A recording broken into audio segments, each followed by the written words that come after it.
Hello and welcome to Shivo versus the First World.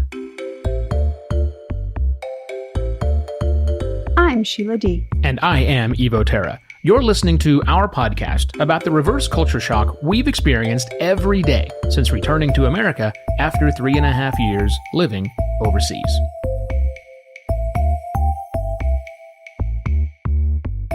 As you might imagine, there are lots of little things that we notice that bug us. Things you probably ignore, things that we ignored for the first 4 decades of our lives. Some of those are so baked into the very fabric of our lives, they disappear into the background. So much so that you don't even think about them until you're out of clean underwear. But before we explain that last bit, a quick request. Since we keep changing the format, and often the name, of our show every 30 episodes or so, we see more audience turnover than most podcasts.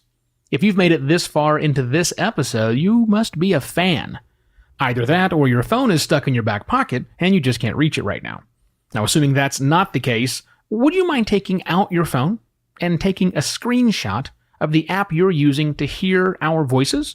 Yeah, right now, while I'm talking. Hit pause if you need to, but take that screenshot and then post it to your peeps on Instagram, Twitter, Facebook, Grindr. Just share it with your network, telling them how much you like our show. Because if you like what we're doing, your friends might too. Thanks for your help. We need to talk about your underwear. But I don't wear underwear. No, not your underwear, the listener's underwear. They're warm, freshly tumbled underwear. Right after the break. And just so you know, there's not really a break. All the cool podcasts say that, so I thought we should do it too. Anyhow, baby, so, it's not like our time abroad was the first time we ever traveled around the world. I mean, not much around the world, but we've been out of the country before we did this, right? But do you remember for any of our travels prior to leaving the country in 2015, did we ever have to do laundry when we traveled previously? Yeah, I think we did some laundry at a couple of when we've stayed long term. Like when? So I think we had it done in the Dominican. We were there for 17 days. That would be a good point, right? With at the hotel we stayed at, sure, or hotels. Yeah, and I think we've done it a couple other times where there's been like, oh my gosh, we need something now. Probably at a hotel again, right? So, yeah. Always at a hotel. That's the only thing I can think of, too, is it has always been through the hotel. Right. We've never actually sought out or never thought about seeking out a laundromat. You're traveling, you need something, you spilled wine on it, you want to use it again, and it's very convenient. There's a little checklist and a little bag, and you put it in, and the next day your laundry's done. They charge you $50 for a pair of pants, but, your laundry's done, and you need it. Right. Yeah.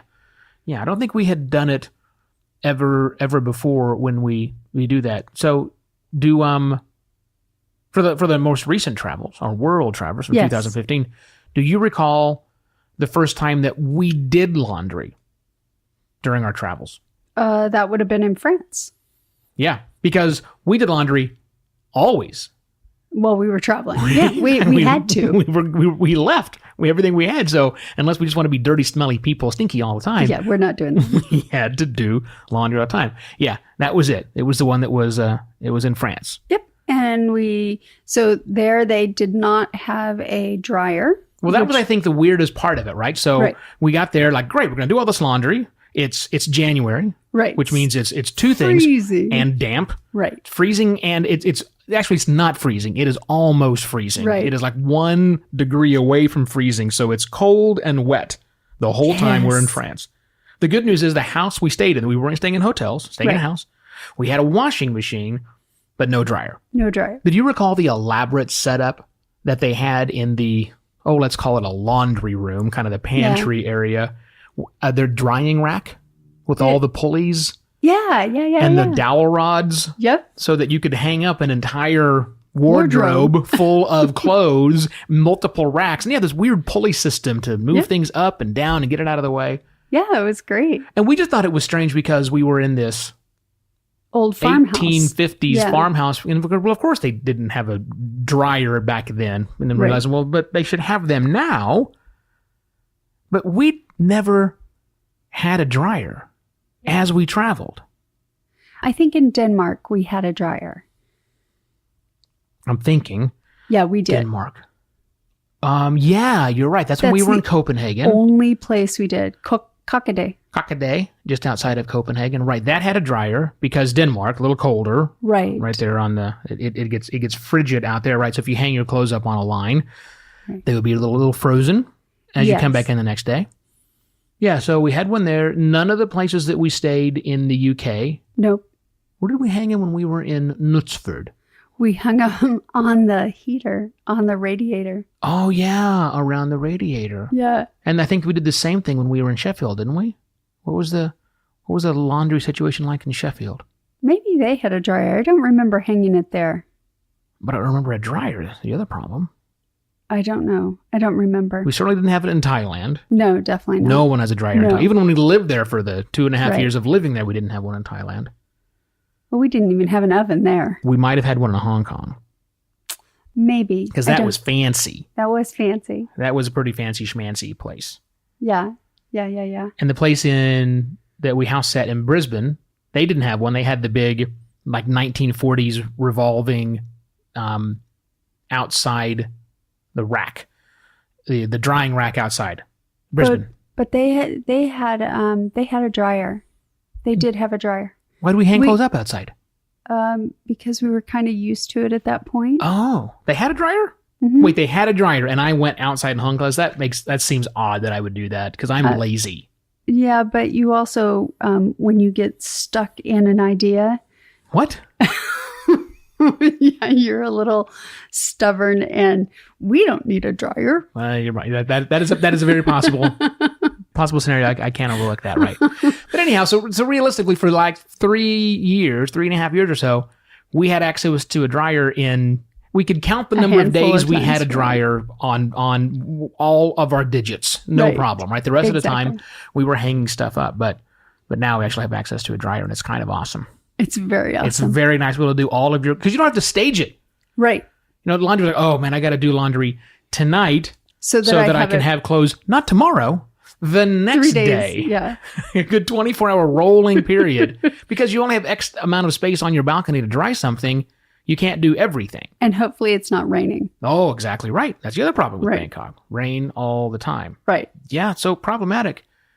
Now, do you recall the first time that we had our laundry done professionally when we were overseas? I mean, giving it to somebody else, saying your job is to do the laundry. I'm putting that in air quotes. So maybe you do remember where it was. It was on Koh Tao. It was in Koh Tao. Yes, Koh Tao, a little island in Thailand.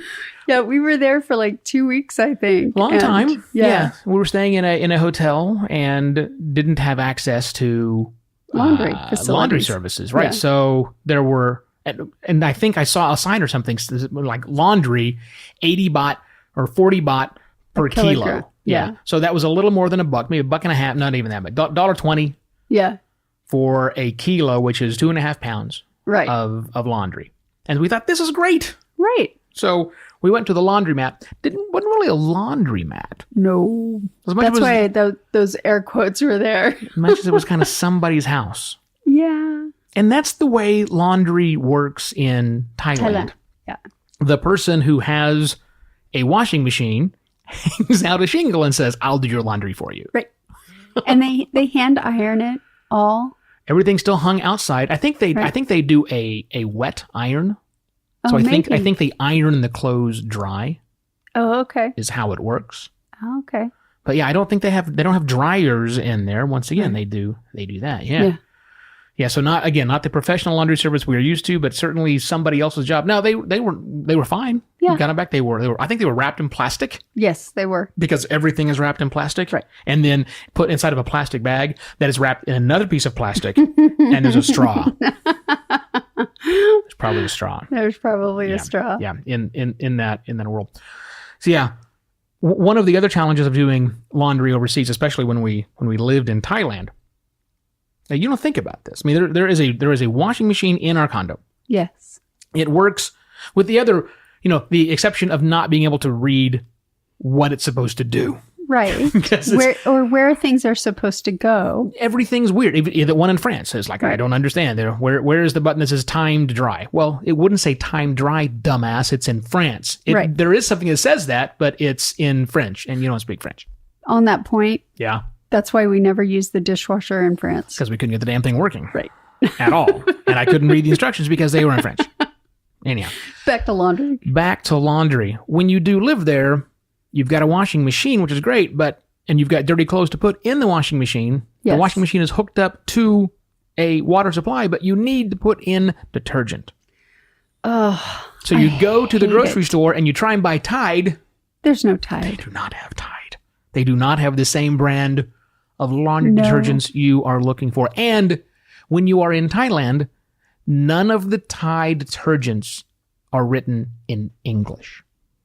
Right. They're written in Thai. And you have to be careful because every one of them has bleach. Whitening. Yes. Bleach. Whitening stuff is in everything there. They like to bleach everything. Right. And yeah, finding laundry detergent that you're happy with and work is it's a crapshoot. Right.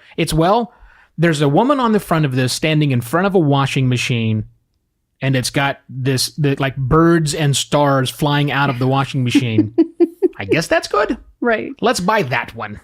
When we went to Cambodia, it was interesting this last time because we were doing Airbnb with Bruce and Julie, and we struggled to find laundry soap there. That little bodega yes. we went in upstairs is where I had all the equipment. The laundry. But the funniest part I remember about that is we brought that downstairs to the checkout people, and they're like, and asked the question.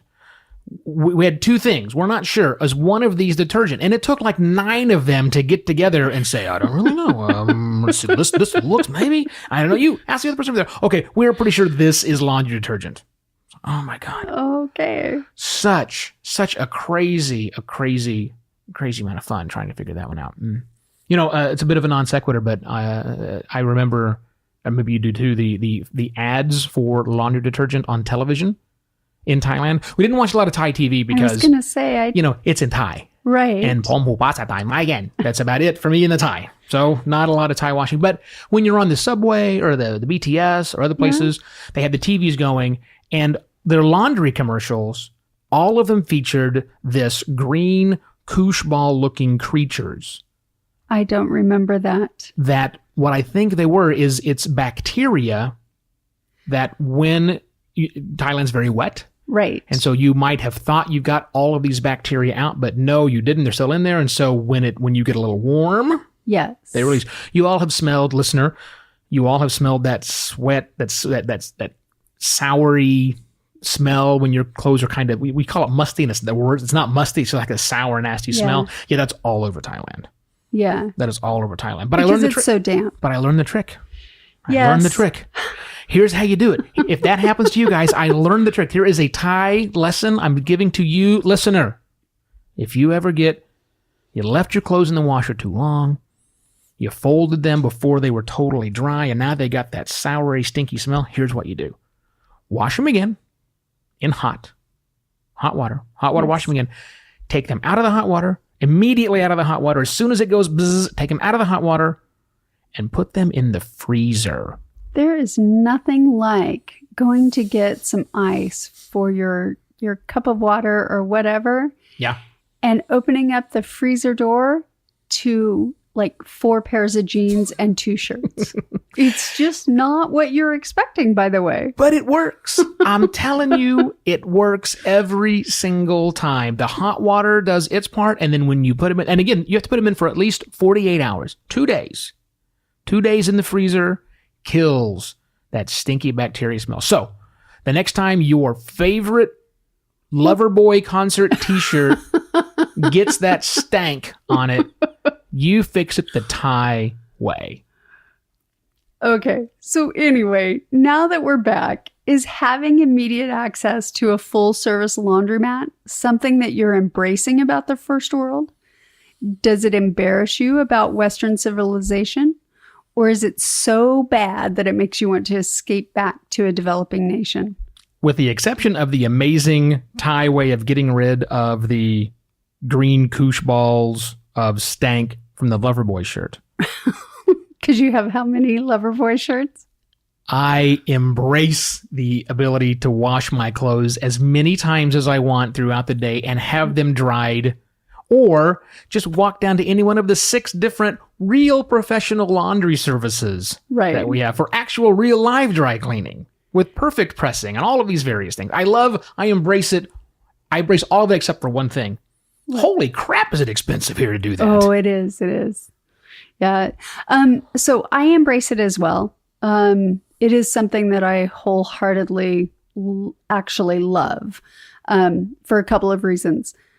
I love drying my jeans. Mm-hmm. I love that they're in that shape that they're supposed to be in. When they're dried, they they're not really in a shape. That's what you like about it. They're not shaped. They are just dry jeans as opposed to stiff things. Right. Yeah. And then the other thing that I absolutely love is the towels when they come out of the dryer. Fresh, non-cardboard towels. So amazing. So amazing. I love it. Well, hey, gang, before we wrap, 2 quick things. One, if you haven't done so already, go ahead and pull out your phone. You know, that thing sticking in your back pocket? Pull out your phone, take a quick screenshot of this episode as it is playing, and then share it with your network. Number 2, if you really, really want to show us how much you love us, you'll sign up to become a patron. For as little as $1 a month, you'll get some groovy stuff. Some patrons are eligible for special gifts. Early access via a private feed, exclusive and uncensored episodes no one else will hear, handwritten postcards, and even care packages we pick out just for our biggest fans. We've got a lot of things in the works, so visit shivo.wtf/patrons today. Hopefully, you'll never look a gift-clean pair of underwear in the mouth again. So, why you want any sort of underwear in your mouth is beyond me. But hey, man, you keep flying your freak flag. We won't judge. And thank you for listening to Shivo versus the First World. For more episodes and easy ways to listen each week, just go to shivo.wtf/podcast. Neither of us are hard to find on whatever social media site you're into. I'm Sheila D. And I am Evo Terra. We'll be back next week with another adjustment to your first world problems. Cheers!